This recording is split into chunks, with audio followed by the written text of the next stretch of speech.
All right, so we're gonna do a very basic shingle repair today. This is roofing 101. I'm on a 3-tab roof. There's two dominant types of asphalt shingle. There's 3-tab and then there's architectural.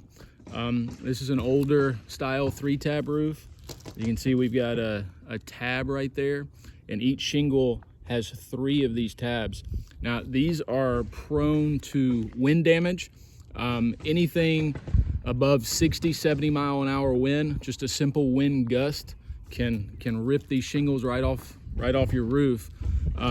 Once this adhesive strip gets old and just loses its service life, the shingle becomes susceptible to wind damage. It'll start to go like that in the wind, and then the next windstorm, it'll just rip right off.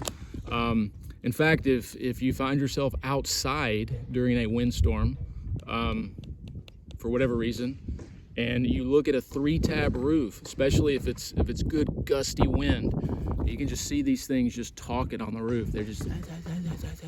They're ready to go. This is why we don't like to install 3-tabs. In a perfect world, in a laboratory, a 3-tab shingle could last 20 years, but you're not going to get 20 years out of a 3-tab shingle, especially if you live in the southeast with the afternoon thunderstorms and tornadoes and hurricanes that we get. Maybe 6-7 years out of a good 3-tab roof, especially if you're not shielded from the elements. If you're just out in a pasture somewhere and you build a house and you spend $600,000 building a house and you want to save on the roof and you use 3-tab shingles, you're going to be replacing that roof. So this is one of the first repairs that I learned probably 15, 20 years ago. It's just a simple 3-tab repair. So on this roof, we've got several spots with missing shingles. So I'm on kind of a dangerous panel right here, but we've got one right there. And I'm gonna change this one out. It's right on the edge. And I'm gonna try to get my camera to where I'm by myself today. So I wanna be able to capture this. I've got the camera, the phone, inside a sponge, a couch cushion that we use to stay on roofs. Behind me, if you hear that noise, there's a nomadic roofing crew just having at it. They're actually putting up some pretty garbage work, but I'm gonna keep to myself because I didn't bring any self-defense weapons, so I'm not gonna critique them. There's a lot of them. Wow, there's a lot of them over there.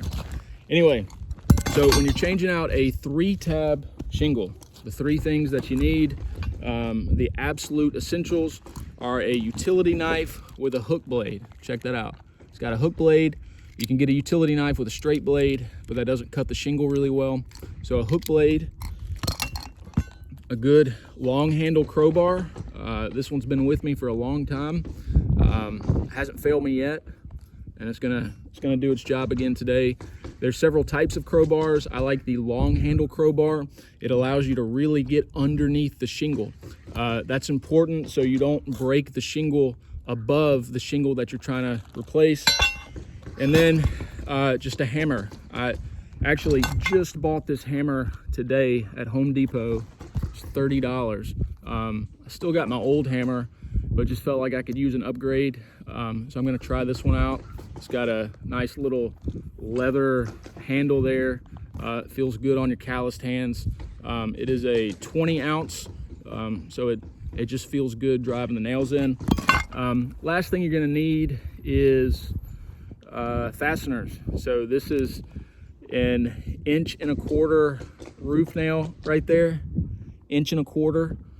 And you can use a 1-inch nail. This roof was put on with 1-inch nails. When we're doing repairs, we like to use 1.25 inch nails. It's the same kind of nail that you use to fasten an architectural shingle. So here we go. First thing we're gonna do is loosen up the shingles directly above the one that we're trying to change out. Now you have to do this carefully or you're gonna end up replacing more shingles than you intended to. So that's what the long handle crowbar is for. You just very carefully you're just breaking the seal, the adhesive strip that each shingle has on the top of it, that the next shingle adheres to. You have to break that seal before you change the shingle out. So that's what I'm going to do very carefully here. I'm just breaking that seal, and hopefully you guys can see what I'm doing. I wish I had somebody with me, but I'm by myself today. So we're going to, this is the shingle that we want to change out. So we're going to break the seal with the shingle directly above it.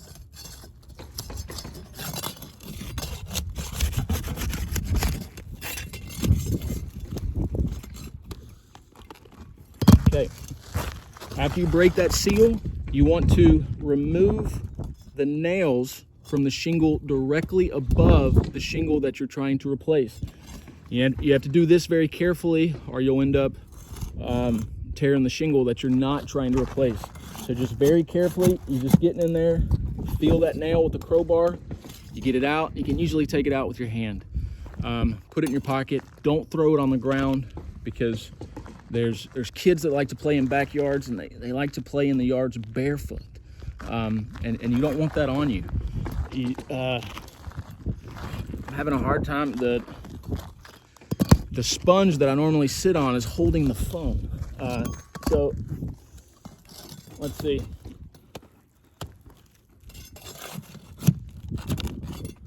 We got the next nail. And they didn't even put a nail all the way over here. This is bad installation right here.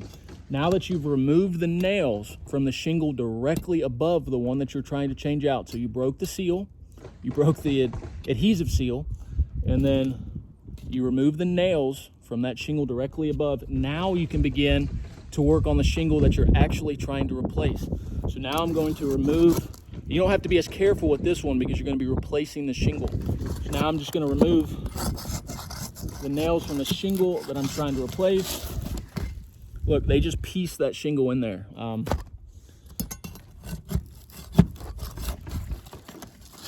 Same thing there, just pieced it in, and this is the one that broke off in the wind.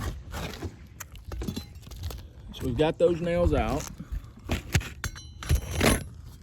Now we're gonna clean up any remaining nails. You want to make sure that all the nails are flat on the deck, and you've got a nice, easy slot to put your new shingle. That's why you want to remove the nails from the shingle above it, so those nails don't bump into your new shingle. So now we've got a shingle match. This is just 3-tab weatherwood. Now, whenever you're replacing shingles on an existing roof, the new shingles will not match the old shingles. So from the backyard, this will look like a patch. It's the same color, but the old shingles have been weathered by the sun and the elements. And this is a brand new shingle from the shop. So it's going to take maybe 4 or 5 years before the shingle starts to match these shingles. But then by that time, you're going to have to replace the whole roof. Just go with architectural shingles. It's really not that much more money, and you end up saving in the long run. It looks better. It's got that curb appeal. When you're driving up to your house after a long day of work and you see that architectural roof, that dimensional shingle, it just looks better. Your whole mood changes after that. You come inside the house, you're in a better mood because of that curb appeal from the roof. You treat your wife better, your kids better. You call your mom that night just because you looked at that beautiful roof. Just go with architectural shingles. It does not cost that much more, and it'll save you in the long run, especially if you live in the Southeast. Well, if you live anywhere that has wind, choose an architectural shingle. And if you want to really splurge, choose a designer architectural shingle. That's a 50-year shingle. Anyway, I digress. We're going to install the shingle. Whenever we're replacing one of these shingles, the hardest part to me is just the prep work. You have to be very delicate and careful with the instruments that you're using, the tools. But once you have the prep work done, actually installing the shingle is pretty easy. If you have a roof that is a low pitch and you're feeling aggressive, a lot of homeowners can actually do it themselves if they're doing it safe. They have a ladder directly underneath them. especially if it's not a steep roof. This is a 9-on-12, and I've got special shoes on that help me grip the roof. Normally have a sponge with me, but I've been doing it a long time, so it's still dangerous, and I have to pay attention. Like, I've got a 15-foot ledge behind me, but I'm not scared. I'm not. I've been feeling pretty good lately. I have. Anyway, let's install this shingle. So we've got a full shingle. We're not going to need a full shingle, so we're going to, hopefully you guys can really see this. Let's see.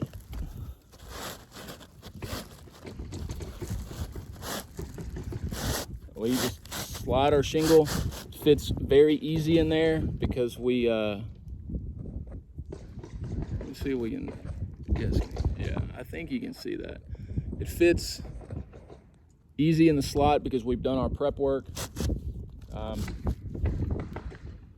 So we've got it lined up, and the shingles are already lined up, so when you're doing a repair, you don't need to measure anything out or snap lines. And you take your 1.25-inch nails and you nail directly above the slots. So a 3-tab shingle is going to have 3 slots. The end of each shingle connects to the slot of the previous shingle, and you want to put your nails directly above the slot. What you don't want to do is put your nails in a seam. We see this a lot with do-it-yourself projects.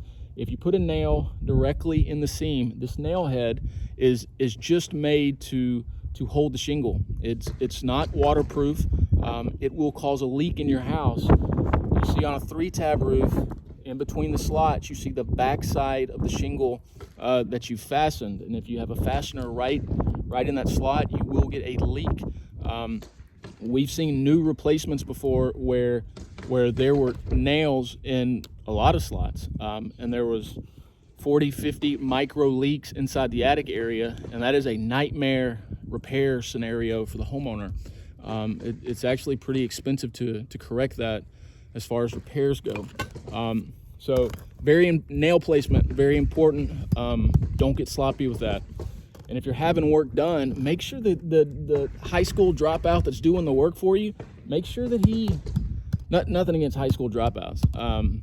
I know a lot that are very, very successful. I didn't mean to say it like that.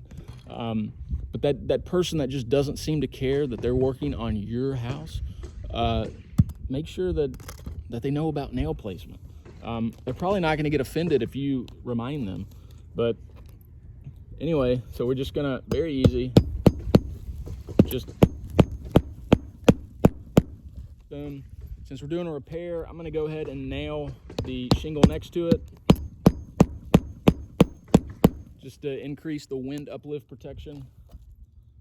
Then right here, that last tab is right on the edge of the roof, and we've got another tab directly above that. So I'm going to put 2 nails in that slot before the last slot. And then this is very important too. You remember at the beginning of the video, we took the nails out of the shingle above us. We want to make sure that we re-nail that. If we don't, then that's going to come off in a 15-mile-an-hour wind gust. So we're going to go ahead and re-nail that.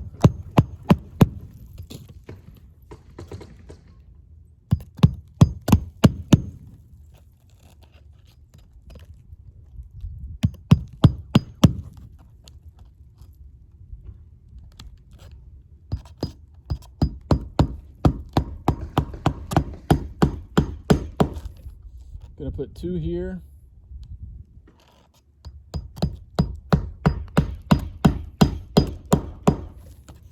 Something that I'll do when I go back down to my truck is I'll get a tube of silicone and a caulk gun. And since we broke this adhesive strip, and then this one's a new shingle, so we should be okay. But I normally like to put a dab of silicone underneath each tab around the shingle that we replaced, just to really reinforce that wind uplift protection. So next thing I'm going to do, since I'm on the edge of a roof, I'm going to take my hook blade and I'm going to cut this shingle in line with the edge of the roof.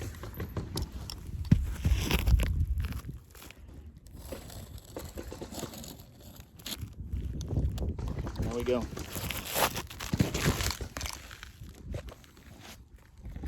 So we got a nice little 3-tab repair. That's the new one. And that's all there is to it. It's not that difficult. We got some roofing work going on in the background. That's it. That is a 3-tab repair. I might do another video sometime where we have a more bird's eye view of what I'm doing. This is Billy Guyette with Guyette Roofing in Montgomery, Alabama.